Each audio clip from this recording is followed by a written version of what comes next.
and welcome back to my channel. I do appreciate all of you for stopping by. If this is your first time of seeing my very beautiful face, you're most definitely welcome. My name is Anita, and I do all things personal finance. I do self-development and self-growth tips. So if this is the kind of content that you'd love to see, on this channel we're all about holistic growth, and so join us on this amazing journey of ours by clicking on the subscribe word down below. You see the subscribe word down below? Yes, do me the favor of clicking on it now. It's absolutely free of charge.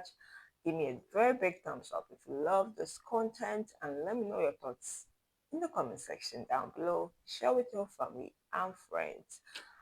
Do and don't forget to press the bell notification sign, the sign that looks like a bell. Press on it so that you'll be notified anytime I do upload videos.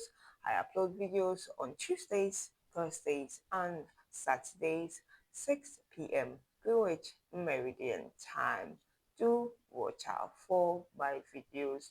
Do also check out my previous videos as well. Today we'll be talking about certain habits that of ours that are making someone else rich. On this channel, we are all about wealth creation, trying to secure the bag.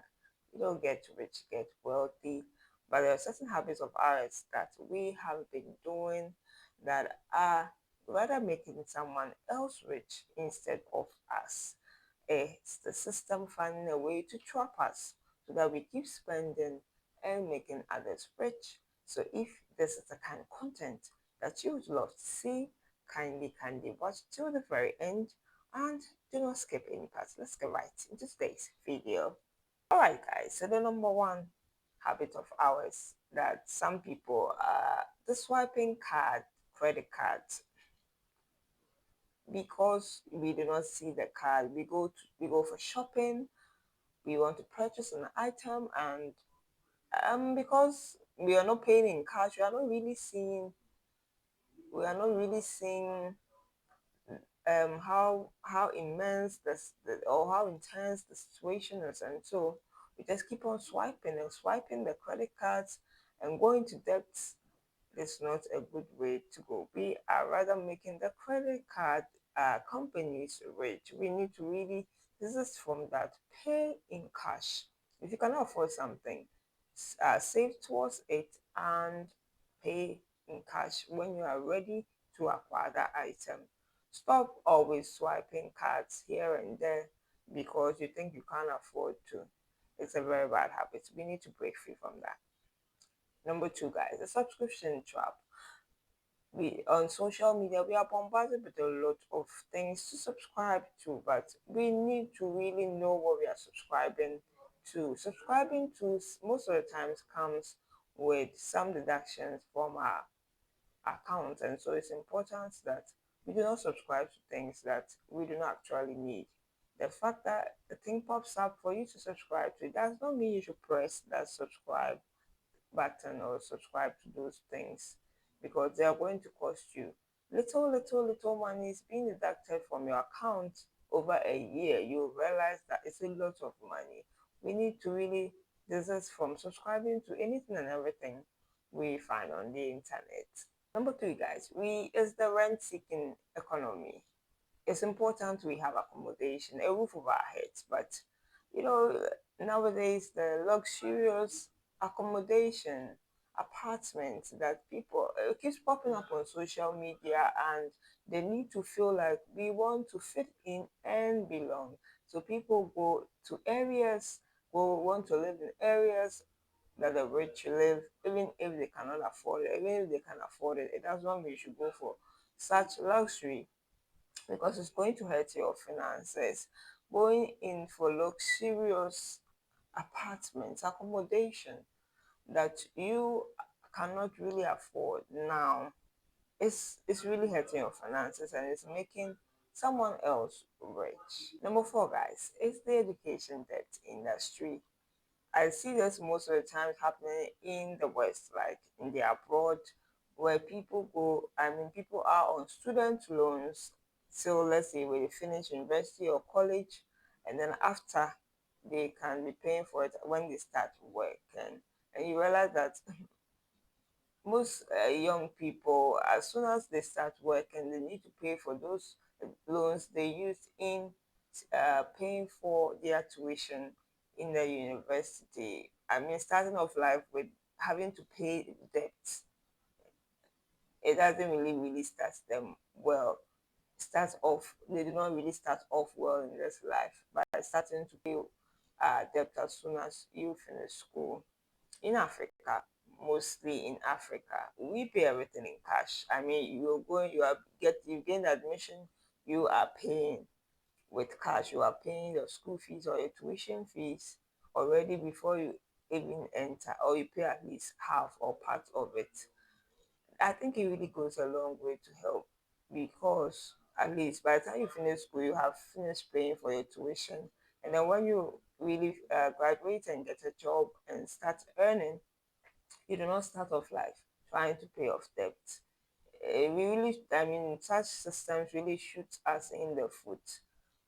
So we need to take a look at that. Save towards tuition, especially in the West where these systems are in place. Make sure that as parents we save very well before our children are admitted into college or into universities and paying cash. It will really go a long way to save them of this loan or debt. Number five is the retirement mirage, where especially with the government social security being deducted every month, as an employer paying your employee is paying your social security for you, and these institutions, I mean these companies, they really, I mean we can't take this money until after retirement. And so just imagine the number of years we are contributing to social security, and these companies are using these monies for investments to do things that will benefit them. So by the time, there's a lot of time. I mean, if you start contributing to your social security or start contributing towards your retirement, let's say from your 20s, right till your 60s, that's 40 years. 40 years of contributing to social security. That's a long time, and that's a lot of interest that will, I mean, compound on that investment. These companies use our social security monies to go and do investments, and then when we finally we are ready to go for it, I mean, that time we just get a fraction of the interest that they actually earn. And so we need to really find other avenues of preparing for retirement, not just only social security, because that money it will not be much after retirement. We need to find other avenues of bringing the cash flow that will be beneficial to us mostly than to someone else. Number six, guys, the fast fashion debt spiral, where a lot of people, I mean, fashion is in vogue. A lot of people want to look rich, and so we are being bombarded with a lot of fashion sense items, clothes, jewelry, shoes, bags. All these things are fashion items, and so the craze for fashion nowadays, especially among the youth, is a lot. I mean, it's very high. And so these companies, these fashion companies, cash in on this craze of the youth and then really make themselves rich.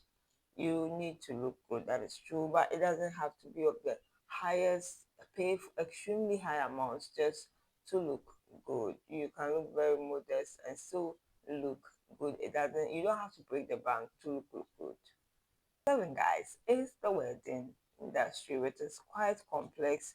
It's time, it's money consuming.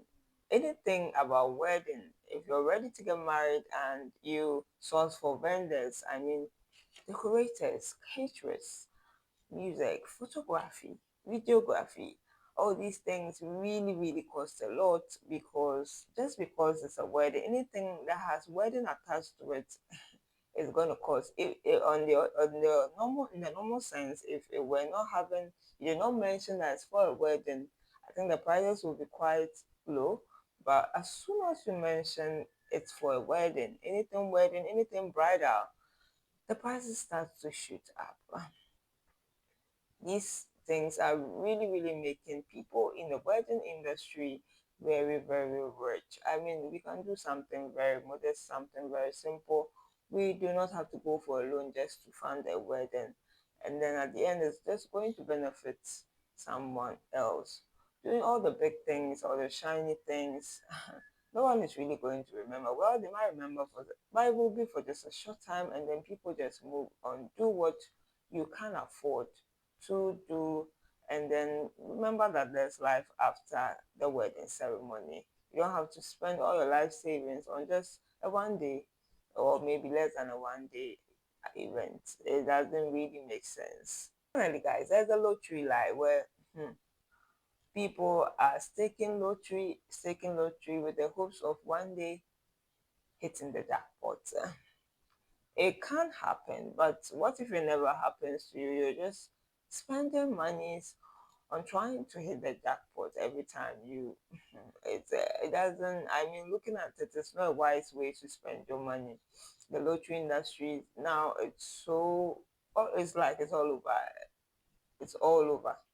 People are trying to win or hit the jackpot and win big just with a small, small amount. It might look small now, but those amounts being invested rather in assets that will bring you back money, accumulating or looking at it over a long period of time is way better than trying to put your monies into things that are based on luck, or that you do not really know if it will happen in the future. It's not, you are not certain that it's going to happen for sure.